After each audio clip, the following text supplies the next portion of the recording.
मध्ये सोना मातेच्या काठावरती सद्गुरू नाईक दादांच्या छत्रछायेखाली आपण इथे बसलेलो आहोत।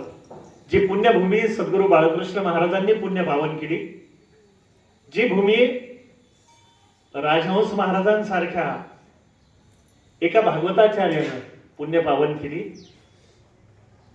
महादू बाबा यासारख्या मंडळीनं या भूमीचं सिंचन केलं, मारुती बाबा सारखे सर्वसामान्य घरातून आलेले माणसं या भूमीत अनेक लोकांच्या मध्ये राहून स्वतःचं अस्तित्व वेगळं करून राहणारे लोक आपण पाहिले। घराघरामध्ये नाईक दादांच्या कृपेनं आपण विष्णू सहस्रनामादी पुण्यपावन स्तोत्राचं पावन गायन करत आहोत। घराघरामध्ये भजनाचा गजर, मंदिरामध्ये पोथीचा गजर, जागोजागी पारायणाचा गजर, आणि त्यामुळं आपल्या या भूमीला कधीच दुष्काळ बाधू शकत नाही। आजूबाजूला तुम्ही जर पाहिलं 5-50-60 किलोमीटरवर तर लोक पाण्याची वाट पाहतात, आणि आपण आता म्हणतो की भाऊ आता थोडं विश्रांती दे, एवढा बदबद आपल्याकडे पडतो। भाऊंचं सुंदर निरूपण आपण ऐकलं। खरं म्हणजे इतकं डिटेल, इतकं व्यवस्थित तारीखवार मी तुम्हाला सांगू शकलो नसतो, हे महाराजांना माहिती आहे, आणि म्हणून माझी ती कमतरता भाऊंनी पूर्ण करून दिली। एखादा विषय आवडला की त्याच्या मुळापर्यंत जायचं आणि त्या विषयाचा खोद घ्यायचा, ही भाऊंचा स्वभाव आहे, आणि त्या दृष्टीनं त्यांनी गजानन महाराजांच्या त्या समाधी दिवसाचं वर्णन आपल्या समोर केलं। अतिशय 114 वर्षापूर्वी आजच्याच दिवशी, आजच्या क्षणी आपण त्या क्षणी फिरून आलो मनानं। जिथं प्रत्यक्ष जाणं शक्य होत नाही तिथं माणूस मनानं जाऊन येतो। माता माऊल्यांना जेव्हा जेव्हा वाटलं की आता माहेरी जायचं तर 10 मिनिटं त्या निवांत बसतात आणि माहेरी जाऊन येतात। कसं जातात त्यांना माहिती, आणि त्या कल्पना करतात की आता आई कुठं बसली असेल, वडिलांचं काय चाललं असेल, भाचा काय करत असेल, वगैरे वगैरे। तर अगदी गाई बैलापासून तर शेतापर्यंत आणि त्या खेळल्या त्या अंगणापर्यंत जाऊन येतात। तसंच आम्हा पुरुषांना सुद्धा ती सोय देवानं दिलेली आहे की मानस पूजेनं आम्हाला, म्हणजे 80 वर्षाची जरी आई असली, 90 वर्षाची जरी आई असली तरी तिला तिचं माहेर तेवढंच प्रिय आहे जी पोरगी आता काल सासरी गेली। आपण सर्वजण सासरूवाशी आहोत, मग त्या माता असू द्या किंवा तुम्ही असू द्या। मग आपलं माहेर कोणतं? तर आपलं माहेर आहे संतांचं घर। संत हे काय आहे? संत सकल जीवांचे माहेर, सगळ्या जीवाचं माहेर आहे बरं। असं म्हणतात की जिले नाही लेक तिनं तुळस लावावी, जिले नाही लेक तिनं तुळस लावावी, दारी येतो तिच्या गोविंद जावई। ज्याला गोविंद जावाई लागतो तिनं तुळस लावावं, आणि ज्याला संतांची कृपा प्राप्त करायची आहे, भगवंत प्राप्त करायचं आहे, त्यांनी सर्व भावी संतांना शरण जावं। तेची माझे हित करती सकळ, त्यांच्याशिवाय आपलं हित करायला जगामध्ये कोणालाही वेळ नाही, कारण तेवढी आपल्याजवळ पुण्याही नाही, तेवढं आपल्याजवळ सामर्थ्य नाही की आपण आपल्या बळे भगवंत प्राप्त करून घेऊ। अत्यंत सुंदर भजन चालू होतं आपल्या या मंडळींचं, फार काही शिकलेली नाही, रोजानं जाणारी ही पोरं आहे। यांच्या घराण्यामध्ये असं काही नाही की वाढवडले, समजा माझे वडील तबला वाजवत होते, त्यांचे वडील तबला वाजवत होते म्हणून मी वाजवतो, अशी काही परंपरा नाही। ऐकून ऐकून ही मुलं तयार झालेले आहेत। त्यातल्या त्यात रवी महाराजांसारखे आणखी गायक आपल्याकडे येऊन गेले, छान भजनाचा आनंद झाला, आणि नकळत या भजनामध्ये भाऊजीची आठवण आल्याशिवाय आहे। आपला भजनाचा एक जाणता खंदा माणूस की भाऊजींना आवरावं लागायचं कधी कधी। आज त्या क्षणाचं वाईट वाटतं की त्यांची भजन म्हणायची इच्छा असायची आणि आम्ही म्हणायचं भाऊजी आता एकच करे। तो खेद होतो कधी कधी की अरे नाही, आपण म्हणून द्यायला पाहिजे होतं। एकदा सिल्लोडला भाऊजी आले आणि भाऊजींना मी म्हटलं भाऊजी एक गोष्ट करायची, तुमचे सगळे भजन आपल्याला रेकॉर्ड करायचे बरं। एवढा आनंद झाला, जसं लहान लेकरू कॅडबरी देतो म्हटलं की कशी खुश झाली ती चिमणी, तसे भाऊजी म्हणाले अरे वा चालेल चालेल, कधी करता सांगा, आणि आमच्याकडून ते पूर्ण झालं नाही। त्याचाही खेद आज व्यक्त करायला पाहिजे, कारण एखादी गोष्ट एखाद्या मोठ्या माणसाला बोलावी आणि आपल्याकडून ती होऊ नये ही चुकीची गोष्ट आहे। त्यांचं काय नुकसान झालं? त्यांचं काही नुकसान झालं नाही, त्यांचे भजन ते त्यांच्या सोबत घेऊन गेले, त्यांचं काही नुकसान नाही झालं। नुकसान झालं तुमचं माझं, कारण आपल्याला कितीतरी दिवस तो बुलंद आवाज ऐकता आला असता जो आपल्या कानामध्ये आहे। आज आपल्या ताईंची तब्येत थोडीशी बरी नाही, आणि त्याच दरम्यान हे हे हा एक आघात आपल्या परिवारावर झालेला आहे. जन्म आणि मरण या सगळ्या गोष्टी मायेनं पाहिल्या तर त्रासदायक आहे. म्हणून मी नेहमी म्हणतो की महाराजांची समाधी झाली हे लौकिक दृष्ट्या आहे. निजानंद रूपे जरी घे समाधी, तारी जनांचे भवदुःख व्याधी. आपले महाराज एका देशामध्ये बसून होते, शेगाव मध्येच होते ना. मग गावातल्या लोकांना जेव्हा गरज पडेल तेव्हा लोक जात होते. बाहेर गावचे जात असतील, लांब लांबचे त्यांचे जे होते तिथपर्यंत जात असतील, ज्यांना माहिती आहे ते लोक जात असतील. पण ज्या क्षणी महाराजांची समाधी झाली, महाराज अनेक देशीय होतात. आता एका दिवशी आहे का महाराज? एक दिवशी आहेत का? नाही. जसे ते शेगाव मध्ये आहेत ना, तसे आपल्या शिवाजीनगरच्या मंदिरात आहे, तसे ते गलवड्याच्या मंदिरात आहे, तसे ते आता शेंदुर्णीला येऊन बसणार आहे. याचा अर्थ काय? तर महाराज जिथे मला आवाज देईल, जिथं त्यांच्या आवडीचं काही घडेल. मग महाराजांची आवड काय? पूर्ण आयुष्यामध्ये महाराजांची आवड काय हे बऱ्याच जणांना कळलं नाही, आपल्याला सुद्धा कळलं नाही. काय आवड आहे महाराजांची? काही नाही आवड. तुम्ही म्हणाल की माणसाला कपडा आवडतो आहे ना, कपडे लत्ते आवडतात. महाराजांच्या तर कपड्याचा विषयच नाही. मग कोणी म्हणाल की कोणाला काही गोडधोड आवडतं, पक्वान्न आवडतं. महाराजांना तर काहीच नाही.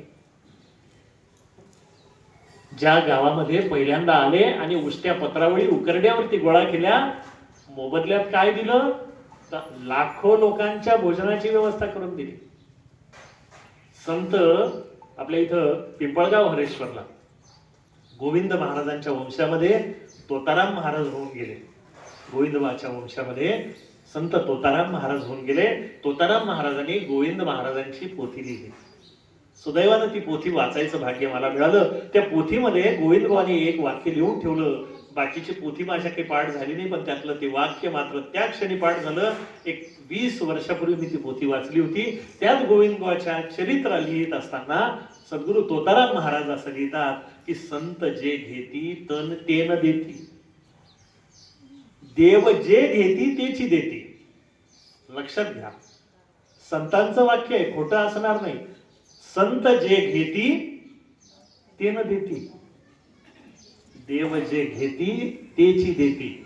आता शब्द गोंधळाचा आहे. काय म्हणायचंय सद्गुरूंना, काय म्हणायचंय तोताराम महाराजांना, काय व्यक्त करायचंय संतांविषयी? उष्ट्या पत्रावळी करुणिया गोळा, त्याच्यातला सगळा तो अन्नाचा भाग बाजूला केला आणि एवढ्या आनंदानं सेवन केलं ते उष्ट्या पत्रावळीवरचं जेवण. सगळा आवड निवड काहीच नाही उरली, सगळा अन्नाचा मेळ एकत्र केला आणि अशा आनंदामध्ये जेवतायत महाराज आपले. आणि मोबदल्यात काय? तर सगळ्यांसाठी यारे यारे अवघे जण, कुठल्या जाती पाती धर्म पंथ काही नाही, सगळ्यांसाठी. केव्हा? कोट्याधीशामधला कोट्याधीशी, गरीबातला गरीब येईल. हात पसरून जो दाराशी उभा राहील तो तृप्त झाल्याशिवाय राहणार नाही. बऱ्याचदा असं होतं की पोट भरतं पण मन भरत नाही. अजून खायची इच्छा असते पण आतून सांगतं नाही, आता बेल्ट टाईट झाला, आता अजून थोडासा भात घ्यायची इच्छा असते. बऱ्याचदा मन भरत नाही, पोट भरत. संतांची कृपा अशी आहे, संत जे घेतात ते देत नाही. अनेक संतांचे चरित्र पाहिलं. आता यांनी सुंदर भजन म्हटलं भाऊनी की विष का प्याला राणाजीने दिला. देताना काय दिलं मीराबाईला? संत मीराबाईला काय दिलं? विषाचा प्याला दिला. अरे कोणी असा प्रसाद दिला तर घेईल का? देवाचा प्रसाद म्हणून घ्या, घेईल का कोणी? ते म्हणून तुझा तुलाच राहू दे भाऊ, आपल्याला असा प्रसाद चालत नाही. पेढा वगैरे असा काही जरा व्यवस्थित चमचमीत काही ताजा असला तर गोष्ट वेगळी, पण असा विष का प्याला राणाजीने दिया तर त्यावेळेस आपण सांगू की बाबा रे असा कुठं प्रसाद असतो का? प्रसाद असतो प्रसन्नता. प्रसादाकडे पाहूनच प्रसन्नता झाली पाहिजे आणि ती प्रसन्नता मग अंतःकरणात उतरली पाहिजे. पण विषाचा प्याला दिल्यानंतर तो अमृताचा आहे मानून तिनं तो घटघट सेवन करावं. अंगावरती 100 वेळेस थुंकलेला तो यवन, मोबदल्यात काय मिळालं? अंगावरती थुंकला. नाथ महाराजांकडे सामर्थ्य नव्हतं का की त्याला, त्या काळातले जागीरदार होते, 2 फटके काय चांगले त्याला चांबडी लोळसतोवर महाराज मारू शकत होते किंवा त्यांच्या वतीनं लोकही उभे राहू शकले असते, पण अजिबात त्या गोष्टीचा गाजावाजा करत नाही. तो थुंकलाच ना हरकत नाही. थुंकले की महाराजांनी पुन्हा गंगेमध्ये जावं, पुन्हा स्नान करावं. गम्यते प्राप्यते भगवत पदम येन सा गंगा. अरे सहज सहज जी भगवत पदापर्यंत घेऊन जाते. आज तुझ्यामुळे मला 108 वेळेस गंगा स्नान झालं. एवढं मोठं मन. संतांचं मन हे आकाशालाही कमतरता आणणार आहे. संतांच्या मनाचं माप जगामध्ये उपलब्धच नाही. त्यांच्यासारखे तेच अजिबात नाही. खेद खंतर संत जे घेती ते न देती. ज्ञानदेवांच्या झोळीमध्ये अंगार टाकली, पण बाबा तुझं कल्याण हो असे शब्द त्या मोबदल्यात पडतात. तुकोबाच्या अंगावरती ऊस फोडणाऱ्या माणसाला बाबा तुझं कल्याण हो, केवढा रे तू सामर्थ्यवंत. अरे माझे 2 लेकरं घरी आहे, 1 लेकरू तुझं आहे, 3 तुकडे बरोबर करून दिले, माझ्या कामात तू मदत केली असं म्हणून पाठीवरचा बळ तुकोबा झेलतात. त्या मोबदल्यात कधीही त्रागा करत नाही. शिवदीन कासार जो तुकोबांच्या संगतीमध्ये महाराजांचे जे 10-11 टाळकरी आहे त्याच्यामध्ये शिवदीन कासार नावाचा व्यक्ती आहे. त्या शिवदीन कासारानं जावं, पोटावरचा धंदा आहे, बांगड्या बिंगड्या भरायसाठी जावं, परंतु त्याला तुकोबाचा आवाज आला की त्यानं त्या बांगड्या बिंगड्या तिथंच पडू द्याव्यात आणि महाराजांच्या पाठीमागे धावत जावं. जिथं आपले सद्गुरू जातात त्यांच्या पाठीमागे जशी गाय चाले त्याच्या पाठीमागे तिचं वासरू चालतं ना, तसे त्यांनी तुकोबाच्या पाठीमागे जावं. भंडारा डोंगरात तुकोबा भजनामध्ये रंगले की या शिवदीन बुवांनी हातामध्ये टाळ घेऊन नाचू लागावं. दिवस दिवस तिथं थांबावं. कधीतरी तुकोबा भानावरती यायचे, कधीतरी शिवदीन बुवा भानावरती यायचे आणि दोघे म्हणायचे बाबा चला घरी आता. आणि घरी आल्यानंतर 2-4 दिवस उलगडलेले असायचे. पाठीवरती ते बांगड्याचं ते कुठेतरी गायब झालेलं असायचं. घरी पत्नी वाट पाहत असायची की आता माझे पती घरी येतील, जोंधळे आणतील, माझे लेकरं बाळ जेवतील असं म्हणून ती वाट पाहत राहायची. आणि आल्या आल्या तिनं विचारायचं का हो कुठे गेले होते, आज जरा 4 खेडे लांब गेले होते वाटतं. ती म्हणली मी कुठं गेलो होतो मला माहिती नाही. काय खातो आम्ही कासयाचे संगीत. अरे माहिती नाही, मग तुमच्या बांगड्या तर सगळ्या विकल्या गेलेल्या दिसतात, कुठे पैसे? कशाचे पैसे? आता बांगड्या विकल्याच नाही तर पैसे येतील कुठून? कुठल्या तरी कान्या कोपऱ्यामध्ये बांगड्या टाकून दिल्या.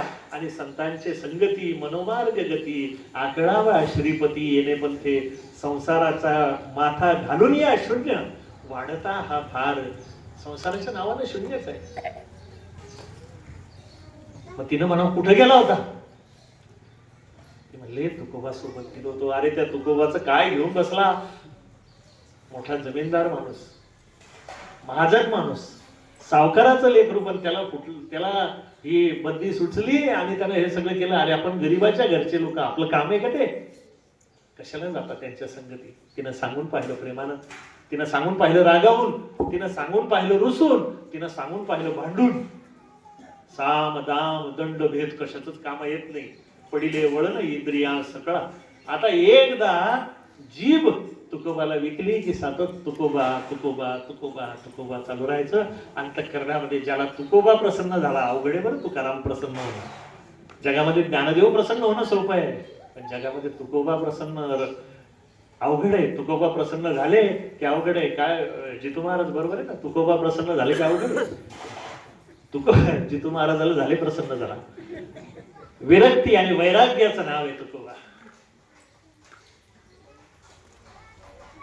ना आवडे जन धन माता पिता, काही कशामध्येच वेळ लागत.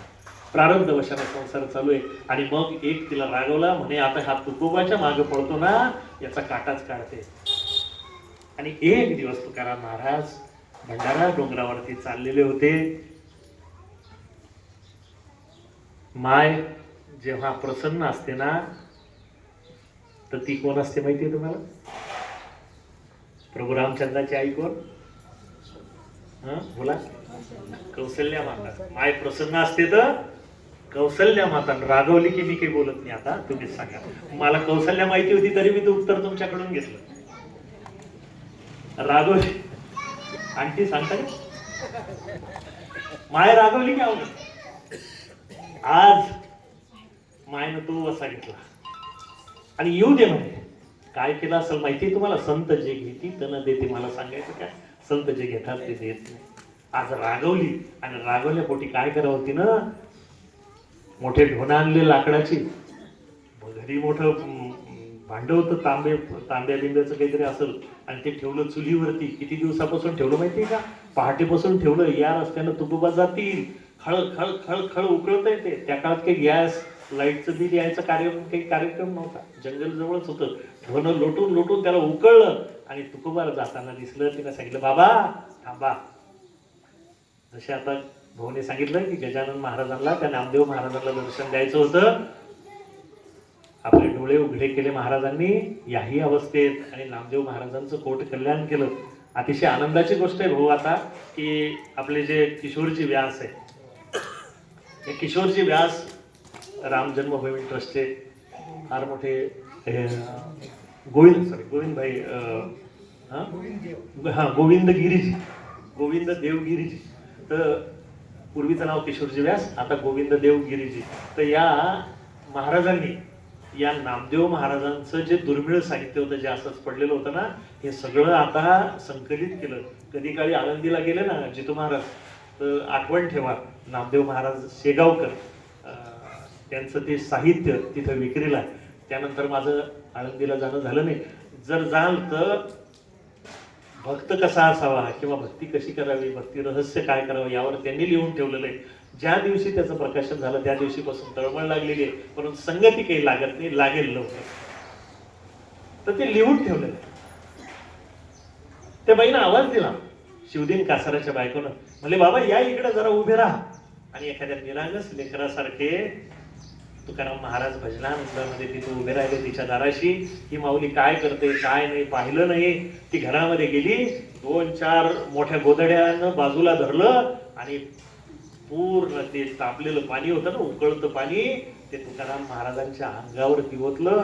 या तुकाराम महाराजांची अशी फोड मोडते ना की पुन्हा माझ्या नवऱ्याला कुठे घेऊन गेला नाही पाहिजे. खळ खळ खळ खळ पाणी अंगावरती पडलं, अंगावरती सगळीकडून फोकोले आले.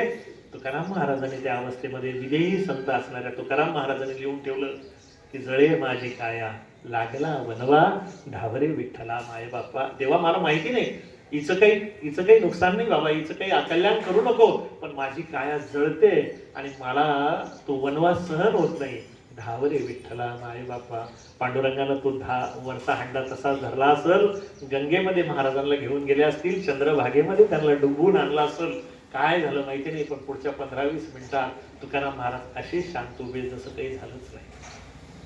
आता त्याच तुकोबानी जर उलटून काही कार्यक्रम केला असता तर ही बाई राहिली असती का ठिकाणावरती. पण महाराजांनी सांगितलं, बाळा आजपर्यंत खूप आंघोळी केल्या बाई, पण अशी आंघोळ कोणी घातली नाही. माझ्या अंतःकरणातला सुद्धा मळ निघून गेला. तुझं कल्याण हो, तुझा नवरा अधिकाधिक भक्ती करू. तिला तोंड सोडून घेतलं. संत जे घेतात ते देत नाही. संतांकडे ही शक्ती आहे की ते आपल्या कल्याणासाठी येतात. जगाच्या कल्याणा संतांच्या विभूती, देह कष्ट भीती परोपकारी. महाराजांनी आपल्याला या गोष्टी शिकवल्या. आपली गती आपल्यासाठी व्यक्त करून दिली. आता गती 2 प्रकारची आहे. संत काय करतात तर आपली मती नीट करतात. सगळ्यात पहिली महत्वाची गोष्ट, संत आपली मती नीट करतात. प्रत्येक जण संत काय करतात, गुरु काय करतात तर ज्ञान देतात. ज्ञान काय बरणी आहे का वाटायला? संत आधी आपल्याला नायक करतात, योग्य करतात, आपल्या मधल्या कमतरता दूर करतात, आपल्यामधली नको त्या गोष्टीची आवड बाजूला करतात, योग्य त्या गोष्टीची आवड निर्माण करतात. संत मती देतात आणि मती आली की गती येते. मग आता गती 2 प्रकारच्या आहे. संतांजवळ 2 प्रकारच्या गती. आपण कोणती गती घ्यायची हे निवडा.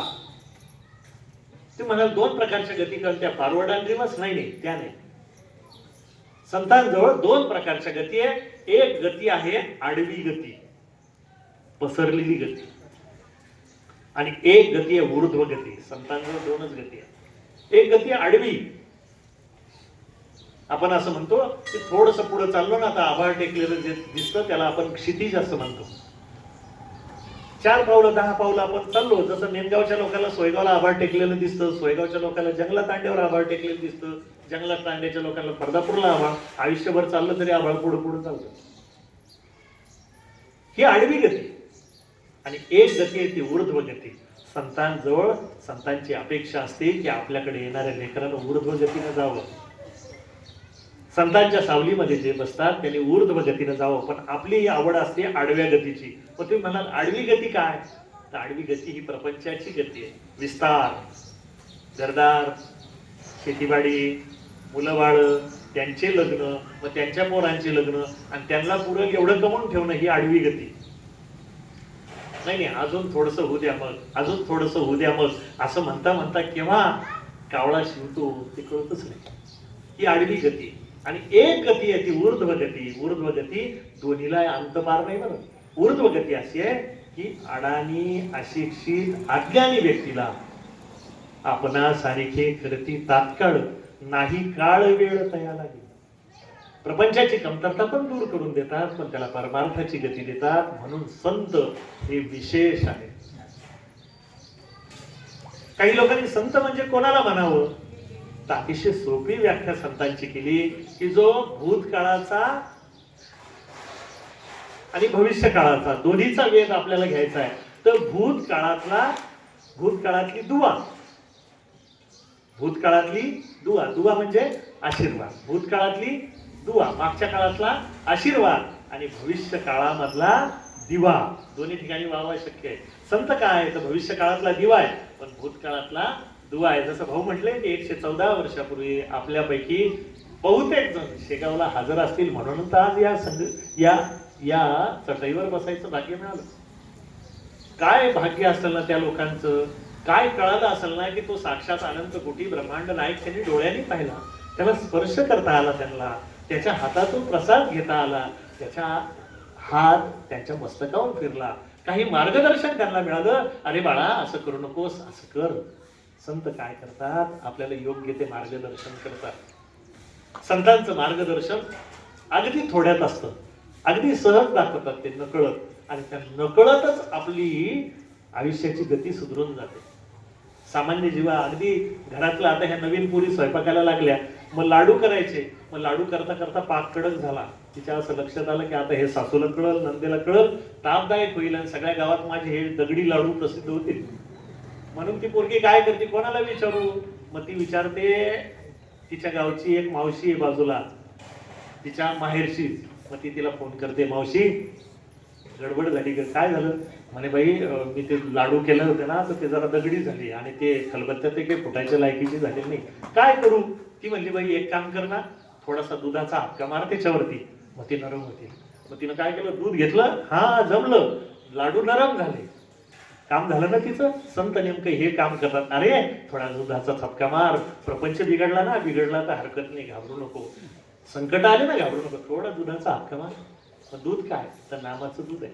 दूध काय संतांच्या शिकवणीचं दूध आहे. दूध काय पारायणाचं दूध आहे. दूध म्हणजे काय उपासनेचं दूध आहे, पायीवारीचं दूध आहे, या भंडाऱ्यामधल्या सेवेचं दूध आहे. थोडासा हक्का मार, तुझं प्रपंच नीट करून. संत असं नकळत सांगतात आपल्याला, थोडासा शिक्का मार. आणि त्यांच्या सहज बोलणे, हित उपदेश, गरुडी सायास, ते सायास करतात. कधी कधी आम्हाला त्यांचे शब्द समजत नाही. संत कधी कधी स्वतःकडे एवढी कमतरता घेतात, एवढा त्रास स्वतः. खरं सांगू तुम्हाला, संत होणं आणि सद्गुरू होणं फारच अवघड गोष्ट आहे. प्रत्येकाच्या जीवनामध्ये देवानं फुलण्याचा ऋतू दिलेला आहे, पण फुलण्यासाठी वसंत यावा लागतो. आपल्या जीवनातला वसंत म्हणजे संत आहे. ते काय करतात तर संतांच्या संगती आलो की आपण फुलून येतो. अंतःकरण पहा, आपण एवढे प्रसन्न असतो का? जेवढे मंदिरावर आल्यावर, आपण घरी असतो तेव्हा एवढे प्रसन्न असतो का? पण मंदिरावर आल्यावर आपल्याला कोणाबद्दल काही वाटत नाही, खेद खंत नाही, कोणाचा द्वेष नाही, काही नाही. लोक म्हणतात पुण्य झालं का? मला माहिती नाही, पण एवढ्या काळात पाप नक्की झालं नाही आपल्या हातून. इथं आल्यावर पुण्य झालं का नाही मला माहिती नाही, पण इथं एवढ्या वेळ बसलो आपण, तास 2 तास, एवढ्या काळात आपल्या हातून पाप तरी नक्की नाही झालं. जीवनातला एवढा काळ आपला पाप रहित गेला. असे छोटे छोटे काळ जमा होतील तर आपलं जीवन निष्कलंक होतं. संत आपला खूप त्रास सहन करतात. आपला फायदा तर काहीच नाही संतांना, पण आपल्यापासून त्रासच आहे. पण तरी सुद्धा ते, जशी ती माय, नवीन नवीन मुलगी असते, लग्न होते, लग्नानंतर ती जेव्हा आई होते एकदम तिला शहाणपण येऊन जातं आणि रात्री त्या बाळाला घेऊन झोपते. ते घरातली म्हातारी म्हणते, बाई झोपशील का नीट व्यवस्थित? आईच पायी झोपणारी ही पोरगी, पण आता माय झाली ना तेव्हापासून सावध झाली. माझा पाय नकळत त्या लेकरावर पडणार नाही, माझं लेकरू पडणार नाही यासाठी ती सावध असते. आपल्याला दोनच गोष्टी येतात, एक रडता येतं भूक लागली तर, नाही तर मग बस बाकी काहीच नाही, आपल्याला कोकलता येतं. आणि म्हणून भूक लागली तरी रडणं, भीती वाटली तरी रडणं, आणि ओलं झालं तर पाहायचंच काम नाही, मग सगळं घर जागत. ती काल परवाची मुलगी जिला एवढस सुद्धा हे ओलं तिला चालत नव्हतं, त्या लेकरानं ओलं केलं की ती उठते, स्वतः बाजूला ओल्यामध्ये झोपते आणि त्याला टिकून झोपवते. कुठून येतं एवढं शहाणपण? जर एका जन्माची माय एवढी शहाणी असेल, मला सांगा माय बापू, जन्मजन्मीचा बाप आहे, जन्मजन्मीची माय, संत माझी, ते केवढी त्यांच्याकडे केवढी समजदारी असेल, केवढी समर्थता असेल त्यांच्याकडे, केवढं व्यापक हृदय असेल त्यांचं, केवढी सोशिकता असेल त्यांची. माझी मुक्ताबाई लिहून ठेवते की संत जेणे भावे जग बोलणे सोसावे. अरे यासाठी का संत व्हायचं असतं? पण सत्य आहे ते, संत जेणे भावे जग बोलणे सोसावे. जगाचं बोलण्यासाठीच का संतत्व असेल? यामुळे चने खावे लोखंडाचे मग ब्रह्मपदी नाचे, जीव जाताही चावली कुणी बत्तीशीचा थोडी. आपण एक साधू झाले अवघे जग वाया गेले, ऐसे नसावा साधू. केवढं मुक्ताईनं सांगावं संतांच्या. संत हे अशा आहे की संत आणि विवेक, संत तेथे विवेका. म्हणून संतांकडे पाहण्याचा दृष्टिकोन आपण ज्यावेळेस बदलू त्यावेळेस आपल्याला लक्षात येईल की संतांना आपल्यापासून फायदा तर 1 रुपयाचा नाही, पण संतांना आपण त्रास आहे. काही झालं की जसं कुठेही कोणी मारो, कोणी त्रास देऊ, गावामध्ये काही कोणाशी भांडणं हो, आईजवळ आपण गाऱ्हाणं घेऊन येतो काही, तसं आपलं प्रत्येक गाऱ्हाणं आपण संतांजवळ घेऊन जातो. कधी कधी आपला आनंद सुद्धा संतांकडे व्यक्त करता आला पाहिजे. खरं सांगा, आतापर्यंत किती जण असे आपलं दुःख, आपला त्रास आपण संतांजवळ सांगितला, पण माझ्या लेकीचं कल्याण झालं, तिचं लग्न झालं बरं बाबा, तुमच्या कृपेमुळे झालं, ती आता तिच्या घरी सुखात आहे. सांगितलं का सांगून घेते? सांगितलं बरं, चांगलं. हे सांगावं लागतं, माझा आनंद तिथं व्यक्त करावा लागतो. माझ्या घरामध्ये तुझ्या कृपेनं आम्ही 2 वेळेस व्यवस्थित जेवतो बाबा.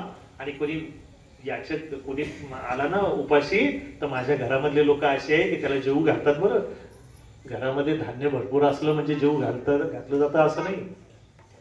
हा, या माय मावल्यांची इच्छा असेल तरच होतं, नाही तर आतून भांड्यांचे आवाज आले की अवघड होऊन जातं. मग आपण म्हणतो चला हॉटेलमध्ये चहा घेऊ. ही वाईट अवस्था आहे. महाराजा तुझ्या कृपेमुळे हे सगळं आहे. चांगल्या माणसाची भेट आयुष्यामध्ये होणं हे फार मोठं सत्कर्म आहे. म्हणून अखंड दया तुझी प्रीती, मज दे दयाची संगती, मग मी कमलापती तुझना आणि कंटाळा, पडून राहीन तये ठाई उदास संतांची येत आहे. चांगली माणसं आयुष्यामध्ये भेटणं अवघड आहे. जगामध्ये सकाळी उठून संध्याकाळपर्यंत पहा तुम्ही, सगळीकडे खर्चेचाच कार्यक्रम. जिथं जाव तिथं असं पहा, अरे बाप रे बाप, करूच आहे, कोण खेटायला जाईल त्याला. पण आपण सोयगावकर नशीबवान आहे की घराघरामध्ये सत्कर्मरत माणसं आपल्याला भेटतात, मैत्र जीवांचे. खरं सांगू तुम्हाला, ज्ञानदेवांनी मैत्री हा शब्दाला खूप उंचावरती नेऊन ठेवलं. मैत्र हा शब्द वापरला. एक तरी सखा, एक तरी जीवाचा जीवलग असावा. मला त्या बरसाण्यामधला एक शब्द फार आवडतो. तिथं कुठल्याही माता भगिनीला सखी म्हणून आवाज देतो. एक तरी सखा, एक तरी सखी आयुष्यामध्ये अशी पाहिजे की ज्याच्या जवळ मी माझं दुःख, माझा आनंद, माझा मनाचा भाव व्यक्त करता आला पाहिजे. आणि अशा असंख्य दैवी विचारांचा समूह आज गजानन महाराजांच्या कृपेने आपल्याला भेटला. आपण एकमेकाला भेटतो, काही देणं घेणं नाही कोणाशी, काही अपेक्षा नाही कोणाकडून, पण भेटल्यानंतर एकमेकांना नमस्कार करतो, एकमेकांशी संवाद साधतो. काय कसं आहे, बरं आहे का? परवाच्या दिवशी दिसले नाही, हल्ली आजकाल येत नाही आहे ना. आताच भांडून झालं माझ्याशी, 2-2 महिने 4-4 महिने दर्शन होत नाही तिकडे. ते खरी गोष्ट आहे का? अरे ज्यांचा हक्क आहे तेच तर बोलू शकतील ना. आमच्याही मनामध्ये ही खंत असते. खरं सांगू तुम्हाला, मनाला इतर रोज येणं होतं, पण प्रत्यक्ष यायलाच पाहिजे. आणि उतारवयात कुठं जायचं दुसरीकडे? इथंच जिना यहा मरना यहा, इसके सिवा जाना का. म्हणून संत काय करतात तर दुसऱ्याचा त्रास आपल्या अंगावरती घेतात. एक छोटीशी गोष्ट सांगतो तुम्हाला की गोंदवले नावाचं गाव आहे जिथं संत श्री गोंदवलेकर महाराज म्हणून फार मोठे साधू आपल्या महाराजांच्या सोबत होऊन गेले. तिथं बाजूला एक संस्थान आहे. त्या संस्थानामध्ये राजा, त्या काळात राजे होते, संस्थानिक होते. शिखर शिंगणापूर नावाचं संस्थान होतं आणि त्या संस्थानमध्ये त्या राजाची एक नातेवाईक होती. आता ही जी नातेवाईक बाई होती ही राजाच्या ओळखीमुळं अशी दादागिरी करायची त्या परिसरात. लोक घाबरायचे, राजाची नातेवाईक कसं करावं, बोलावं. अनेक पद्धतीनं बोलायची, उन्ह जाणं बोलायची, ताडण करायची, लोकांना बळजबरी शिक्षा द्यायची. हिचा समांतर एक व्यवसाय होता, तो म्हणजे व्याजानं पैसे देण्याचा. महिना लोकांना पैसे द्यायचे, खोटे नाटे हिशोब करून त्यांच्याकडून खूप पैसे उकळायचे आणि नाही दिले की त्यांना राजाची भीती दाखवायची. लोक भीतीपोटी आपली संपत्ती सोडून द्यायचे, तळतळायचे. दिवसामागून दिवस हिचा कार्यक्रम चालू होता. एक दिवस परब्रह्माला राग आला. एक दिवस देवाला राग येतो, बऱ्याचदा सोडून देतो तो. देवाची सवयच आहे, 100 अपराध सोडून देतो, 101 वेळेस तो सत्कार करत असतो. 100 जाऊ दे म्हणतो, जे शिव्या काय द्यायच्या ते 101 झालं की लगेच तो शाल, श्रीफळ, नारळ, गुलाल, अगरबत्ती काय असेल नसेल सगळे कार्यक्रम तो त्याचे करतो. त्रास सुरू झाला आणि त्रास साधा नाही, सगळ्या अंगाची आग सुरू झाली.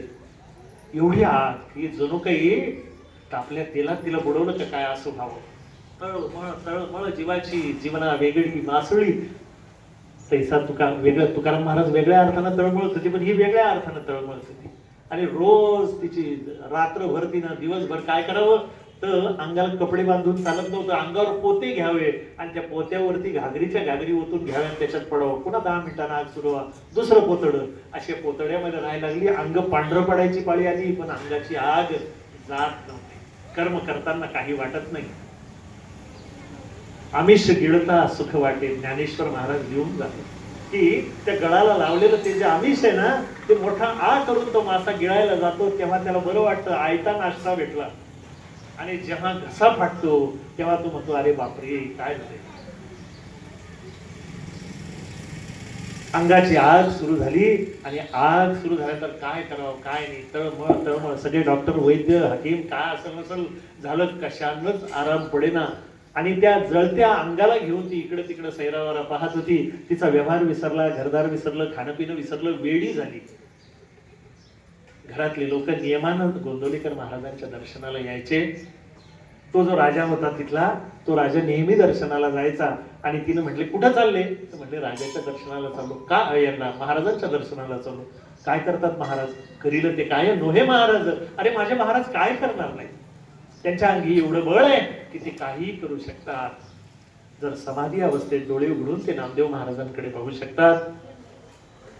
जर ज्या डॉक्टरांचं नाव आता भाऊनी काढलं, ज्या भाऊ कवरांना हातातला फोड झाला होता, भाऊला नेहमी वाटायचं की आपल्या महाराजांचा उपचार करावा. ते आजारी पडतात का रात्रंदिवस ते पाहायचे. एक दिवस महाराजांनी सांगितलं अरे बाबा तुझाच आता उपचार करतो, म्हणून भला मोठा फोड झाला आणि महाराजांनी तो बराई करून दाखवला. आणि मग भाऊ कवराला लक्षात आलं की मी ज्यांचा इलाज करतो ना तो जगाचा इलाज करायसाठी इथं आलेला आहे. बरं माझ्या इलाजाने त्यांना काही होत नाही, माझ्या 2 गोळ्यांनी त्यांचा ताप उतरतो हा माझा गैरसमज आहे. म्हणून आपण करू नये का, महाराजांची दृष्ट काढू नये का, काढावी. महाराजांना नैवेद्य दाखवू नये का, ज्याच्या कृपेनं आपण अन्न व्यसन करतो त्यांना नैवेद्य दाखवू नये का, दाखवावा. का नाही दाखवावं. महाराजांच्या अंगावर वस्त्र नाही म्हणून काय त्यांना कपडे शिवायचे नाही, जरूर घालावे. एक उपरणं छान आणावं. कधीतरी वाटतं मनाला की आपण सगळ्यांना आहेर करतो, आपल्या महाराजांना आहेर कधी करायला पाहिजे ना. आपण का घरात लग्न असतानाच करायला पाहिजे, कधी दिवाळीचा सण आला. मला वाटलं की नाही एक उपरणं घेऊन काय फरक पडतो.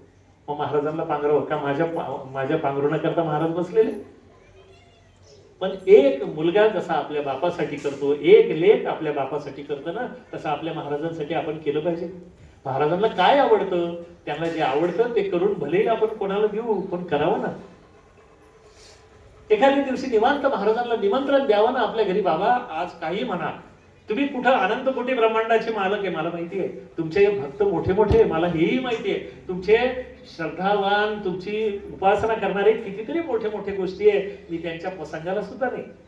पण बाबा खरं सांगू का, ते जरी तुमचे मोठे मोठे भक्त असले तरी ते तुमचे लेकरच आहे, मी पण तुमचं लेकरू आहे, भले माझ्याच्यानं काही होत नाही ज्ञान नाही भक्ती, खरी खुरी ही श्रीपती, ऐसी माझी शोचनीय परिस्थिती झाली आहे पांडुरंगा, नाही ज्ञान नाही भक्ती, माझ्याकडे काही नाही पण मी तुमचा आहे ना. म्हणून बाबा सगळीकडे जेवायला जाताना तुम्ही सगळेजण तुम्हाला हाताने हात धरून नेताना त्यांचा आग्रह तुम्हाला मान्य होतो ना, तुम्ही त्यांची मर्जी राखताना, त्यांच्या आग्रहाला तुम्ही मान देताना, आज काही असो आज माझ्या घरी या, स्वयंपाक करा, दिवसभर वाट पहा महाराजांची, दिवसभर कोणी ना कोणी आगंतुक माणूस जो येईल ना त्याला महाराज म्हणून जेवू घाला. आणि खरं सांगतो दिवसभर जर महाराज नाही आले तर संध्याकाळी गाईला खाऊ घाला. महाराजांना सांगा ठीक आहे बाबा, आज तुमच्या मागे मोठे मोठे भागवतांची गर्दी असेल, मोठ्या मोठ्या लोकांची गर्दी असेल, आज माझ्या लेखीचा नाही नंबर लागला, हरकत नाही बाबा, उद्या पुन्हा मी तुम्हाला आवाज देईल, कदाचित पुढच्या 15 वाड्यात देईल, महिन्यात देईल, पुन्हा तुम्हाला यावं लागेल. एक दिवस असा येईल माय तुमच्या घरी की महाराज आल्याशिवाय राहणार नाही, फक्त ती नजर पाहिजे, ते डोळे पाहिजे की माझ्या घरी माझे महाराज येऊन गेले. अंतःकरणातून जेव्हा तुमचा आवाज जातो तेव्हा महाराज ओ द्यायला, पुढा स्नेह बाजारे, मागा चालती अक्षरे, शब्द पाठी अवतरे कृपा आधी, अरे तुझं कल्याण होईल असं म्हणण्याच्या आतच तो तुमच्या दाराशी आलेला असतो. फक्त कळण्यासाठी डोळे मात्र बापुनाचे पाहिजे. तुमच्या माझ्या डोळ्याला, तुमच्या माझ्या चष्म्याला तो दिसणार नाही. माझ्याकडे बायजाई सारखा स्पर्श नाही की मी त्यांना स्पर्श करू शकेल, माझ्याकडे पुंडलिक बाबांसारखी भक्ती नाही की जे माझं ते ऐकू शकतील, माझ्याकडे बंकटलाला सारखं ते सामर्थ्य नसेल की रागवलेल्या महाराजांना मी शांत करू शकेल, माझ्याकडे बाळाभाऊ सारखी ती भक्ती नसेल की त्या भक्तीला आकळून महाराजांनी सांगितलं बाळा बैस माझ्यानंतर तू बसणार आहेस बरं का असं महाराजांनी सांगावं, माझ्याकडे तेही नसेल तरी सुद्धा मी तुमचा आहे हे मात्र महत्वाचं. तुमचा असल्यामुळं कधीतरी कुपुत्र जायते क्वचिदपि कुमाता न भवती, जगामध्ये कुपुत्र जन्माला येऊ शकतो, जगामध्ये वाईट आई जन्माला कोणतीच नाही. कुपुत्र जायते क्वचिदपि कुमाता न भवती, जगामध्ये वाईट आई जन्माला आलीच नाही. वाईट मुलगा जन्माला येणं शक्य आहे पण वाईट माय कधीच नसते. बाबा तुम्ही माझी माय, भले मी तुमचा कुपुत्र आहे, जरी मी कुपुत्र तुझ्या पायी रत तुमच्या पायाशी पडलो ना तर एक दिवस तुम्हाला अरे सहज चालता चालता कोणाचं शेंबडं लेकरू पडलेलं दिसलं, आपल्या ओळखीचं नाही, धर्माचं नाही, पंथाचं नाही, जातीचं नाही, पण पडलेलं लेकरू दिसलं की कळवळतो ना आपण, उचलतो, अरे बाळा लागलं का तुला, उचलतो ना. जर सामान्य माणसं असं करत असतील तर माझे महाराज पडता आडता किंचित रडता तूच नेतसे पार, गुरु विन नाही तुझ्या वाटा, गुरुशिवाय कोण आहे दुसरा तारणार. ते येतात आणि आपल्याला उचलून घेतात. त्या वाळवंटामध्ये रडणारं ते लेकरू महाराजांनी रणरण त्या याच्यामध्ये आपल्या खांद्यावरती घेऊन त्याला गंगेमध्ये न्हाऊ घालून त्याच्या घरी पोहोचवलं ना नाथ महाराजांनी, आपण पाहिलं ना चरित्रामध्ये, त्याच्या घरापर्यंत पोहोचतात. माझा हरपला की बसावं. आपण जर आपल्या आयुष्यामध्ये हरपलो तर ते आपल्या स्थानापर्यंत आपल्याला नेऊन देतात. आणि मग तिनं विचारलं त्या बाईनं की बाबाने तू कुठं चालला, तर ती म्हटली मी गोंदवलेकर महाराजांकडे चाललो. ती म्हटली माझं दुखणं दूर करतील का, ती म्हणले चाल येऊन पाय, ऐसे वैसे का किया है वैसे तैसे का किया है तेरा भी हो जाएगा असं म्हणून ती बसली गाडीमध्ये. शंकाय मनामध्ये, चालले तर खरं, होईल का, जमल का, भेटतील का, एवढ्या एवढ्या लोकांच्यानं झालं नाही आणि तो बाबा करल का, बरं करल तर करल, किती पैसे मागल याचं काही सांगता येत नाही. शंका, आशाबद्ध श्रोता, आशाबद्ध वक्ता, भयश्रोती याची चिंता, किती मागतील. आणि समजा त्यानं जास्तच मागितले आणि काम करून दिलं तर आपण काय करू, हाव हाव म्हणू, पुढचं पुढे म्हणू. नवस करतो आपण पण नवस विसरतो. लोकांचं कशाला सांगू, मीच सांगितलं ना 21 अध्याय पूर्ण करील, नाही झाली माझ्या नाजू, नाही झाले. नवस करताना काय लागतं, आडतं ना माणूस तेव्हा करतं बरोबर, आणि काम झालं की मग विचारतो कधी विसरलो, विसरले त्याची थोर झाली हानी. रस्त्याला जाताना ही विचारच करते की काय मागण, काही सांगता येत नाही बाप्पा, आपण पाहू. आधी त्याला सांगू भाऊ 25% बरं वाटलं तर थोडेसे पैसे देईन, त्याच्यानंतर थोडं बरं वाटलं तर देईन, असं म्हणून ती मनातल्या मनात विचार करते. संदेह संतांकडे पहिल्यांदा आपल्या सोबत येतो तो संदेह. लक्षात घ्या, संतांसोबत विवेक ज्याचा गेला त्याचा पहिल्या भेटीतच पार झाला, तसा माझ्या भास्कर महाराजांचा झाला. पहिल्या भेटीतच विवेक, संत तेथे विवेका. पण आपल्याला संतांची कृपा का होत नाही, पहिल्या भेटीतच संत आपल्यावर का प्रसन्न होत नाही? कारण आपण आपल्या सोबत कोणाला नेत असतो? संदेह. आणि हा संदेह सोबत आहे, आणि संदेह सोबत असला की संतांचा आवाज आपल्याला ऐकू येत नाही. संत बोलतात पण आपल्या कानापर्यंत ते जात नाही. कानामध्ये बोळे घालून तुम्ही जर दुसऱ्याशी बोलले तर ऐकू येईल का? माझ्या खरं सांगा, आपण संदेहाचे बोळे आपल्या कानामध्ये घातलेले असतात. अविवेकाची झापडं आपल्या डोळ्याला लावलेले असतात, आणि बडबडण्याचे घुंगरवाळे आपल्या तोंडावरती घेऊन आपण त्यांच्याकडे जातो. संतांकडे काय जावं? काया वाचा मने अगर्वता करावी दास्य त्यांचे. अगर्वता. संतांजवळ जाताना ह्या सगळ्या गोष्टी घेऊ नये. काय फार मोठं काही सत्कार दिला म्हणजे संत प्रसन्न होतील? काय देऊ तुम्हा होऊ तर काय, कशामुळे ते प्रसन्न होतील? त्यांच्याजवळ जावं, मौनानच त्यांना नमस्कार करावा, काही मागू नये. अंतःकरणपूर्वक त्यांच्या पायावरती मस्तक ठेवा. त्याची माझी हित करती सकळ, हा विश्वास असायला पाहिजे. भवानी शंकर वंदे श्रद्धा विश्वास रूप. आणि मग ते सहज करतात. त्याची माझी हित करती सकळ, त्यांच्याशिवाय कोण आहे? ही गेली रस्त्यानं जाताना बडबड मनाशी चालू आहे. आणि खरं सांगू तुम्हाला, तुम्ही शेगावला जा, आळंदीला जा, पैठणला जा, कुठल्याही संत स्थळावरती जा, तुमच्या मनात काय संवाद चालू आहे ते तिथं ओळखून घेतात. हिच्या मनामधला हा संवाद चालू आहे. महाराजांना हिची दया आली. कधी कधी काय असतं नाही का, येडं म्हणून माणूस सोडून दे, जाऊ दे, तिचा स्वभाव कसा आहे असं म्हणून महाराजांना तिची दया आली. आज राजे महाराजे सोबत आलेले, पण महाराजांनी त्यांच्याकडे पाहिलं नाही, आधी तिच्याकडे पाहिलं. बाई केव्हाची वाट पाहतो ग तुझी, ये इकडं. ती म्हणले वा बरंच साधू दिसतो बाबा, हे राजे महाराजे सोडून दिले, आज माझी वाट पाहतोय. ते म्हणले पुरसुंडी जपून ठेवली तिनं आज, हे बहुतेक माझा कार्यक्रम. तिला बाजूला घेतलं, म्हणले बाई काय त्रास आहे गवळा? ती म्हणले काय काय त्रास सांगू बाबा, होईल का तुमच्याच्यानं ते सांगा. अरे बाई मला त्रास तर सांग. म्हणले बाबा अंगाची प्रचंड आग आहे. बर बर, किती दिवसापासून आहे? ती म्हणली बाई 2-3 महिने झाले, पोतडे संपले घरातले पण आग नाही संपली. बर बर, लवकर यायचं ना बाई, होऊन गेला असतं तुझं. होऊन जाईल. अरे वा. ती म्हणली बाबा खरंच का? म्हणले हा रामराया बसला ना, हा करतो सगळ्यांची अंगार दुरुस्त. आणि ज्याच्या घरी अंगार लावायची त्याच्या घरी पण लावतो, आहे ना. लंकेत लावली की नाही त्यांनी, त्याच्या घरी अंगार लावली. आणि ज्याची बरी करायची त्याची बरोबर बरी करतो. चाल. ते म्हणले कुठं जावं लागेल? इथंच करा ना बाबा. ते म्हणले नाही, माझ्या सोबत चाल. ती उठली. राजा हा निष्ठावंत भक्त होता. महाराज करतात त्यामध्ये काहीतरी हेतू आहे का, हा प्रश्न संतांना विचारायचा नसतो. कुठं, काय, कमून, केव्हा असे प्रश्न विचारायचा नसतो. ती निघाली. महाराज पुढं. ही विचारती बाबा कुठं जायचं? महाराज म्हणले मौनानं सांगितलं तुला, शांत बस. पण मनातला संदेह, मनातल्या मनात बोलणं चालू आहे. नेतो तर खरं बाबा, कुठे नेईल, काय करेल काही सांगा ना. अंगाची त्रास उडायला, बाहेर एवढं ऊन आहे, कुठे नेतो? मरता क्या न करता अशी एक म्हण आहे. नाही गेलो तर आपला कुठे इलाज होत नाही, चला असं म्हणून ती निघाली. गावाच्या बाहेर येतात, चिमुकल्या राम मंदिरापासून बाजूला येतात, मानगंगेच्या पवित्र तीराशी येतात. आणि त्या मानगंगेमध्ये त्यावेळेस पाणी वाहत होतं, छाती बरोबर पाणी आहे मानगंगेला. ती म्हटले बोरी ये. तिला वाटलं बरं झालं बाबा, नदीमध्ये नेऊ लागले, थोडीफार अंगार कमी होईल. गुडघ्याभर पाण्यात आले, चाल पुढे अजून. कमरे बरोबर पाण्यात आले, चाल पुढे अजून. छाती बरोबर पाण्यात आले, चाल पुढे अजून. गळ्याबरोबर पाण्याबरोबर आले, चाल पुढे अजून. ती म्हणली बाबा आता नाही येणार बरं, मला काही पोहता येत नाही, तुम्ही जाताल निष्ठून, मी कुठे जाऊ? म्हणजे इथंच थांबा.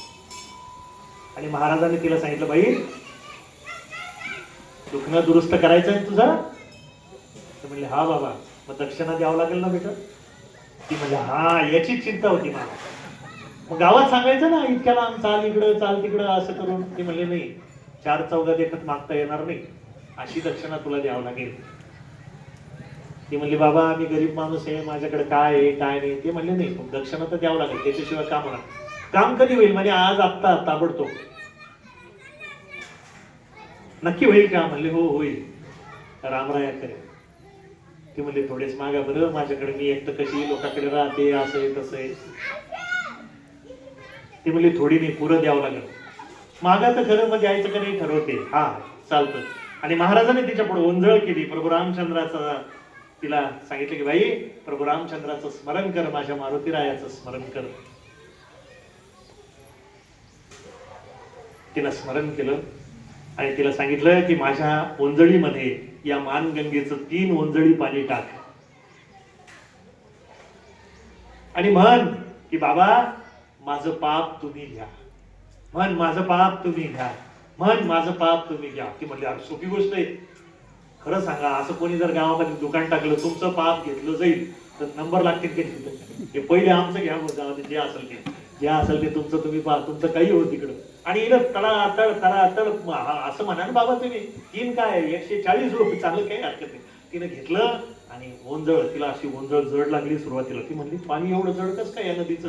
ते म्हणले पाणी जड नाही, तुझं कर्म जड आहे बाई. जे केलेलं आहे ना पूर्वीचं ते जड आहे, पाणी हलकंच आहे. आणि तिने एक ओंजळ मोठ्या मुश्किलनं टाकली, वजन झालं तिला, पण टाकलीच तिनं, आहे ना. पटकन आपल्याला निघायचं तिथून. एक ओंजळ टाकली, तिला थोडंसं बरं वाटलं. दुसरी ओंजळ टाकली, फारच बरं वाटलं. आणि तिसरी ओंजळ झाल्यावर तर ती त्या पाण्यातच नाचायला लागली. अरे गेला म्हणे, ताप गेला. चल जाय म्हणे घरी, आता पाठीमागं वळून पाहू नको. पाठीमागं वळून पाहशील तर पुन्हा तुझ्या मानगुटावर बसल. ती तिचं गाव येऊस्तोवर तर पाहायला देते. तिनं पुन्हा गाडीची अपेक्षा केली नाही की मला गाडीत बसून नेतील, माझे सोयरे धायरे आलेले माझे ते मला नेतील. ज्यांच्या सोबत सरळ रस्ता धरला पाहिजे आणि सरळ घरी जाऊन पोहोचली. माझे महाराज घरी येतात आणि पुढचे 21 दिवस रात तळमळतात माशासारखे. त्यांच्या अंगावरती प्रत्येक भक्त येतो, पाणी ओततो अंगावर. प्रत्येक भक्त येतो, पाणी. 21 दिवस आपल्या योग अग्नीमध्ये त्यांनी तिचं कर्म जाळून टाकलं. 21 दिवस महाराजांना भोगावं लागलं. विचार करा केवढं कठीण कर्म असेल तिचं. तिच्या तर आयुष्यात काय 10 जन्म तिला पुरून उरलं असतं, पण ते संपलं नसतं. महाराजांनी तिचं 21 दिवसामध्ये योगाग्नीमध्ये तिचं कर्म सगळं भोगून टाकलं. संत जे घेतात ते देत नाही. घेतलं काय? पाप घेतलं, पण तिच्या जीवनामध्ये आनंद निर्माण केला. घरी गेल्या रस्त्यानं ती पुन्हा विचार करू लागली, पुन्हा सुरू करावं का? आता मात्र तिला थोडीशी लाज वाटली आणि तिथून पुढे ती संत संगतीमध्ये निघून गेली. हे विवेकानं आपल्या आयुष्यामध्ये घडलं पाहिजे. महाराज समाधीस्थ झाले याचा अर्थ महाराज संपले असा होत नाही. आम्ही गेलो, बघू जसं म्हटले, आम्ही गेलो ऐसे मानू नका, भक्तीत अंतर करू नका. महाराजांच्या भक्तीमध्ये अंतर करू नये. महाराज इथंच आहे. हा कधी आडव्याने गाता उभा नारायण.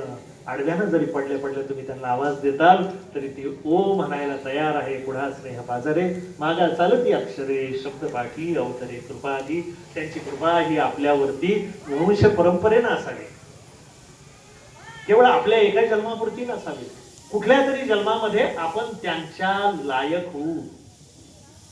एक जन्म आयुष्यामध्ये असा येईल की आपण त्यांच्याकरता योग्य होऊ. आणि ज्या दिवशी आपण त्यांच्याकरता योग्य होऊ त्या दिवसापासून महाराज आपल्या लक्षात यायला लागतील. आज आपण फक्त ते संत आहेत आणि आपण फक्त भक्त आहे असा समज चालू ठेवू. समज आपण भक्त आहोत हा समज आहे. भक्त आहोत का हा प्रश्नचिन्ह आहे माझ्या बाबतीत, तुमच्या बाबतीत नाही. कारण भक्ती ही फार मोठी गोष्ट आहे. जन्मोजन्मी आम्ही बहुपुण्य केले तेव्हा या विठ्ठले कृपा केली हे संत लिहून जातात. जन्मजन्मी त्यांनी ते केलं असेल तर आपण सगळं करून कसं शक्य आहे. परंतु त्यांच्या पायाशी पडून राहावं. निवांत पडून राहीन तये ठाई, उदास संतांची ठाई. त्यांच्या पायाशी पडून राहावं. आणि त्यामुळं काय होईल की एक दिवस आयुष्यामध्ये असा येईल की त्याद्वारे माणसाचं मन बदलेल, माणसाची वृत्ती बदलेल, माणसाची परिस्थिती बदलेल, माणसाची भक्ती बदलेल. आणि नकळत आपण महाराजांचे, आज आपण महाराज तुम्ही आमचे म्हणू, पण एक दिवस आपल्या जीवनामध्ये येईल की महाराजांनी म्हणा बाळा तू माझा आहेस, तू माझा आहेस, तू माझा आहेस. एक दिवस आपल्या जीवनामध्ये तो यावा. याचसाठी आज आपण महाराजांच्या चरणी, आज खरं म्हणजे जसं भाऊनी म्हटलं 170 किलोचा भंडारा, त्या 170 किलो पैकी काही आपल्याकडे इथं पाठवलेला आहे त्यांनी. तो भंडारा सेवन करू. त्या भंडाऱ्यामध्ये आपल्या जीवनाचं कृतार्थ प्रसादस्तु प्रसन्नता. महाराजांना मागू की बाबा आमच्या जीवनामध्ये प्रसन्नता येऊ दे, तुझ्या चरणाची सेवा आम्हाला कायम मिळू दे. आणि अगर्वता, नम्रतेनं जसं जसं फळ पिकत चालतं ना तसं ते गोड व्हायला पाहिजे. म्हणून आपण परिपक्वतेकडे चाललो, आपण वाढत्या वयाकडे चाललो, तेव्हा आमच्यातला कर्मठपणा, आमचा कडवटपणा दूर जाऊ दे.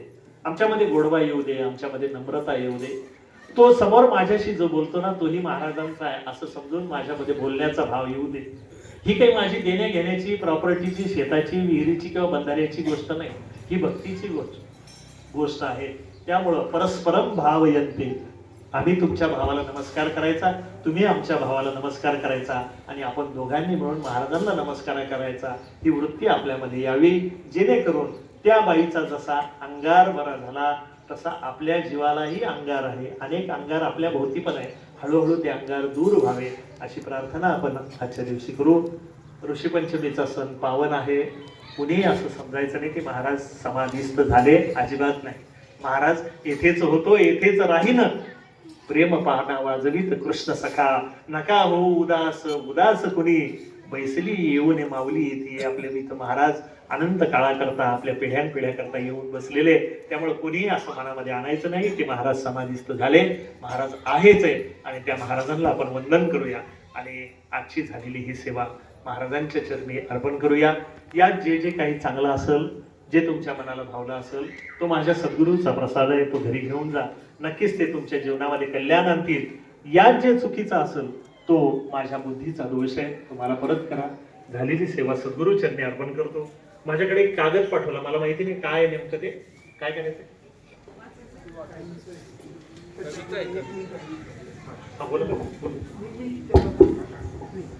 हा एक आठवलं म्हणून सांगतो. जसं आज पंचमी झाली, महाराज ब्रह्मीभूत झाले, म्हणजे आता तिथे काही नाही अशा प्रकारचं मी आहे. महाराजांची संजीवन समाधी जशी माऊलींची आहे तशी आहे. त्याचं असं झालं की एक वेळा सर्वात जवळचे पाटील मंडळी इथले आकाजी जे आहेत ते, तर मुख्य हरिपाटील, हरिपाटलाला महाराजांचा विरह सहन झाला नाही. महाराजांचा विरह हरिपाटलाला सहन झाला नाही. असे करत म्हणजे रोज हरिपाटील असे म्हणजे बोटावर दिवस मोजायचे. असं करत करत 1.5 वर्ष झालं. किती? 1.5 वर्ष झालं. 1.5 वर्षानंतर ज्यावेळेला आता काय असेल नसेल म्हणे, महाराज मला राहत नाही, मला बघायचं. आपले रामचंद्र पाटील त्यांचे नातू यांनी जसं मी सांगितलं की भंडाऱ्याचं लिहून ठेवलं, तसा हाही प्रसंग लिहून ठेवला. पण तो दादांचा शेवटचा जो आपल्याला सांगितला त्याच्या अनुषंगाने हे सांगायचं. तर हरी पाटील तिथे गेले आणि जी शिळा होती ती शिळा ओपन ताकदने तिला बाहेर केलं.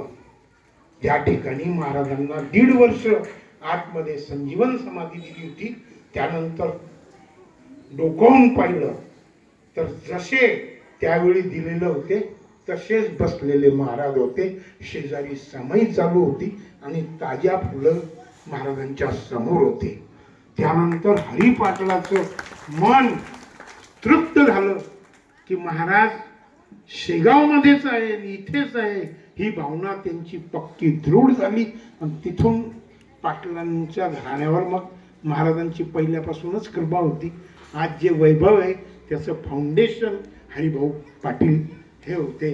तर महाराजांनी 1.5 वर्षानंतरही त्यांना समाधी संजीवनीतून तो पूर्णचा पूर्ण जसा वृत्तांत दाखवला. म्हणजे महाराज आज स्थित आहे. पंचमी हे नामाला आहे, दादांनी सांगितल्याप्रमाणे शेवटचं, म्हणून मला थोडं आठवलं, म्हणून मी थोडं तुमचा आणखी 2 मिनिटं वेळ घेऊन एवढं सांगितलं. आपल्या